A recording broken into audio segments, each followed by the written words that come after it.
Hello my lovely student, this is Mansi. Welcome back to the session. So last session में मैंने आपको बता दिया था कि इस चैप्टर में हम कौन कौन से टॉपिक कवर करेंगे। सो अभी हम स्टार्ट कर रहे हैं अपना फर्स्ट टॉपिक से, विच इज न्यूट्रिशन। अब जैसा मैंने लास्ट सेशन में आपको बोला, न्यूट्रिशन इज अबाउट डाइजेशन, कैसे हमारी बॉडी जो हम फूड खाते हैं उससे एनर्जी लेती है। बट ये सिर्फ जब हम पढ़ रहे हैं चैप्टर, तो सिर्फ ह्यूमन बॉडी के बारे में नहीं है, बहुत सारी चीजें, सभी लिविंग ऑर्गेनिज्म, उनमें कैसे प्लांट्स वगैरह, उनमें न्यूट्रिशन कैसे आता है, वो कैसे फूड लेते हैं। सो वो सभी चीजें हम कवर करने वाले हैं। सो स्टार्ट करते हैं। The process by which an organism takes food and utilises it is called nutrition. अब ये प्रोसेस है जिसमें कोई भी ऑर्गेनिज्म, सिर्फ ह्यूमन बींग्स की बात नहीं हो रही है, इसमें प्लांट्स भी आएंगे, एनिमल्स भी आएंगे। सो जो भी लिविंग ऑर्गेनिज्म है वो कैसे फूड को इनटेक करता है और उसको यूटिलाइज करता है। फूड का सिर्फ इनटेक करना नहीं, वो कैसे यूटिलाइज हो रहा है, वो हमारा न्यूट्रिशन का पार्ट हो जाएगा। ठीक है, चलो स्टार्ट करते हैं।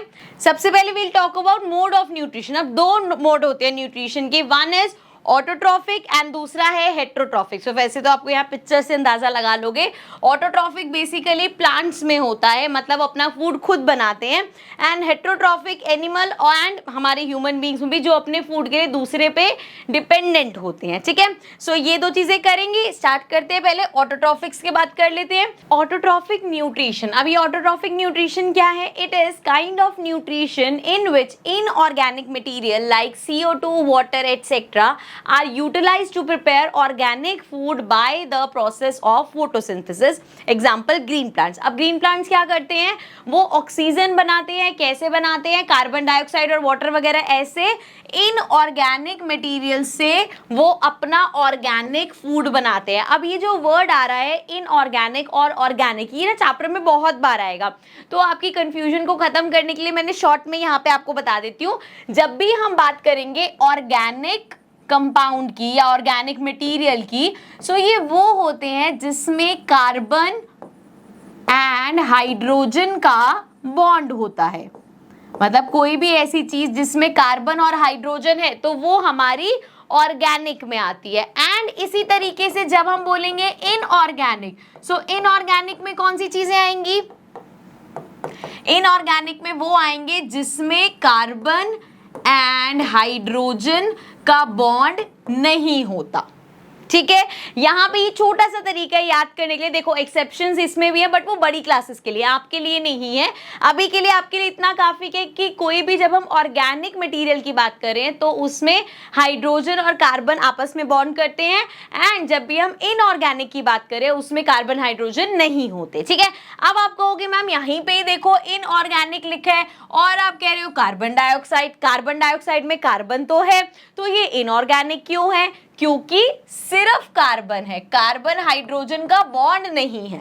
ठीक है ना, थोड़ा सा आई नो लगेगा कॉम्प्लिकेटेड सा, बट धीरे धीरे आपको समझ में आ जाएगा। जब बहुत सारी जगह पे आएगा ना तो समझ में आ जाएगा कि हाँ, थोड़ा सा बस आपके माइंड में होना चाहिए, अच्छा इसलिए ये चीज ऑर्गेनिक और इसलिए ये चीज नॉन ऑर्गेनिक या इनऑर्गेनिक होती है। ठीक है, चलो आगे बढ़ते हैं। सो अभी यहाँ पे हमने ये बात करी कि वो CO2, वाटर वगैरह इन सब की हेल्प से ऑर्गेनिक फूड बनाते हैं by the process of photosynthesis. ठीक है, चलो सेकंड पार्ट है the organism which carry out autotrophic nutrition are called autotrophs. और जो ये न्यूट्रिशन करते हैं, जैसे हमने भी बात करी ग्रीन प्लांट्स ऑटोट्रॉफिक न्यूट्रिशन पे डिपेंडेंट होते हैं, सो उनको बोलते हैं हम ऑटोट्रॉफ्स।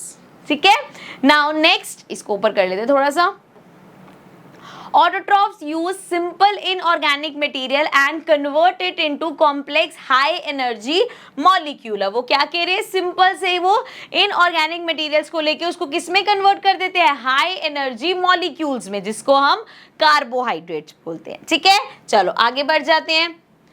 नेक्स्ट है how does autotrophic nutrition occur in plants using photosynthesis. अब फोटोसिंथेसिस की हेल्प से कैसे प्लांट्स अपना ये जो ऑटोट्रॉफिक न्यूट्रिशन है उसको कैरी आउट करते हैं। छोटी क्लासेस में फोटोसिंथेसिस पूरा पढ़ा हुआ है, तो उसमें कुछ चेंज नहीं आएगा, वैसा ही रहेगा, बट देखते हैं कैसे लिखते हैं।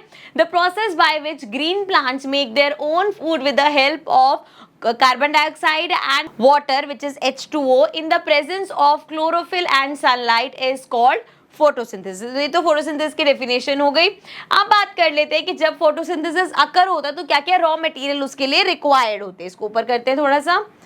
देखो सबसे पहली चीज, जो सबसे इंपॉर्टेंट चीज है, दैट इज सनलाइट। सनलाइट अगर नहीं होगी तो ये जो हमारा फूड बनाने का प्रोसेस है, फोटोसिंथेसिस का प्रोसेस है, वो नहीं हो पाएगा ग्रीन प्लांट से। सो सनलाइट बहुत ज़्यादा ज़रूरी है। It is an inorganic material, ये एक इनऑर्गेनिक मटीरियल है क्योंकि इसमें कार्बन हाइड्रोजन का बॉन्ड नहीं है। देन क्लोरोफिल, क्लोरोफिल क्या करता है, सनलाइट एब्जॉर्ब बाय क्लोरोफिल। अब अगर जो ग्रीन प्लांट है उस पे क्लोरोफिल नहीं है तो वो सनलाइट को एब्जॉर्ब भी कैसे करेगा, तो अगेन प्रोसेस नहीं हो पाएगा। सो ये हो गया। देन है CO2 मतलब carbon dioxide, it enters through stomata. Stomata के बारे में पढ़ेंगे, अभी क्लोरोफिल के बारे में पढ़ेंगे, इसलिए मैंने इनको रेड कर रखा है, ठीक है। So it enters through stomata and oxygen is released as a by product through stomata on leaves. तो ये स्टोमेटा क्या होता है, लीफ के ऊपर छोटे छोटे से टाइनी पोर्स होते हैं जिसकी हेल्प से ऑक्सीजन अंदर कार्बन डाइऑक्साइड अंदर जाती है और ऑक्सीजन बाहर जाती है, ठीक है। सो वो एयर का जो एक्सचेंज है वो इस स्टोमेटा की वजह से होता है। देन वाटर, वाटर भी नेसेसरी रॉ मटेरियल है। Water plus dissolve material like nitrogen, phosphorus etcetera, जो कि हम जब पानी डालते हैं या आप देखोगे जो घर में पौधे स्पेशली लगाते हैं तो उसमें बड़ी सारी चीज़ें, खाद वगैरह ऐसी चीज़ें डालते रहते हैं ताकि उसको न्यूट्रिएंट्स मिलते रहे। सो वो सब कहाँ से आते हैं, रूट से ही सॉइल में, मतलब वो जो भी उनका प्रोसेस होता है उससे वो अपने पास चीजें लेके कलेक्ट करते हैं, ठीक है। चलो आगे बढ़ते हैं।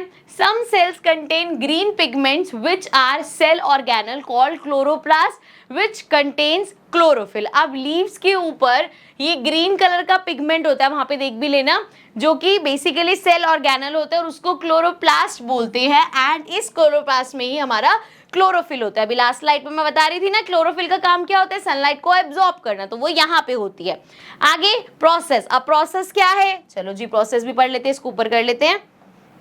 So absorption of light energy by chlorophyll, पहले स्टेप में क्या करता है, ये जो क्लोरोफिल है वो सनलाइट को एब्जॉर्ब करता है। Conversion of light energy into chemical energy, splitting या breaking of water into hydrogen and oxygen. तो अब क्या करा जाता है, लाइट आपके पास आ गई, लाइट एनर्जी को वो कन्वर्ट करते हैं केमिकल एनर्जी में। एंड क्या होता है, वाटर का ब्रेकडाउन किया जाता है। वाटर हमारा क्या होता है, H2O, तो इस वाटर का ब्रेकडाउन किया जाता है, हाइड्रोजन और ऑक्सीजन अलग किया जाता है। Now reduction of CO2 to carbonates, और जो कार्बन डाइऑक्साइड ली है उसका रिडक्शन करके कार्बोहाइड्रेट्स क्रिएट किए जाते हैं, ठीक है। चलो जी आगे बढ़ जाते हैं। तो ये प्रोसेस हो गया। अब इसमें बीच में स्टोमेटा का एक टॉपिक आया था तो उसको भी कवर करते हुए चलते हैं। Stomata are the tiny pores present on the surface of the leaf. So leaf के सरफेस पे टाइनी छोटे छोटे से पोर्स होते हैं। पोर्स बेसिकली छोटे छोटे से छेद कह सकते हैं हम, या ओपनिंग्स कह सकते हैं। सो दिस स्टोमेटा या stoma is surrounded by a guard cell which guards the opening and closing of the stomata. So ये किससे सराउंड होता है, by a guard cell, जो कि जो स्टोमेटा ओपन क्लोज होगा उसमें हेल्प करता है, उस चीज को गाइड करता है, गार्ड करता है।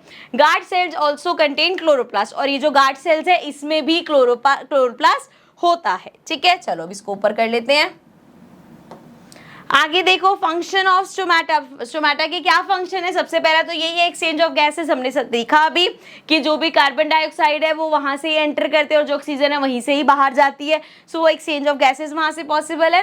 Then stomata helps in lose of excess water from the surface of leaves in the form of water vapour in plants. The phenomena is known as transpiration. So यहाँ पे अगेन एक role और है stomata का जो बहुत जरूरी है, जो भी एक्सेस वाटर है उसको लीव्स के थ्रू ही बाहर निकाला जाता है, वाटर वेपर्स के थ्रू।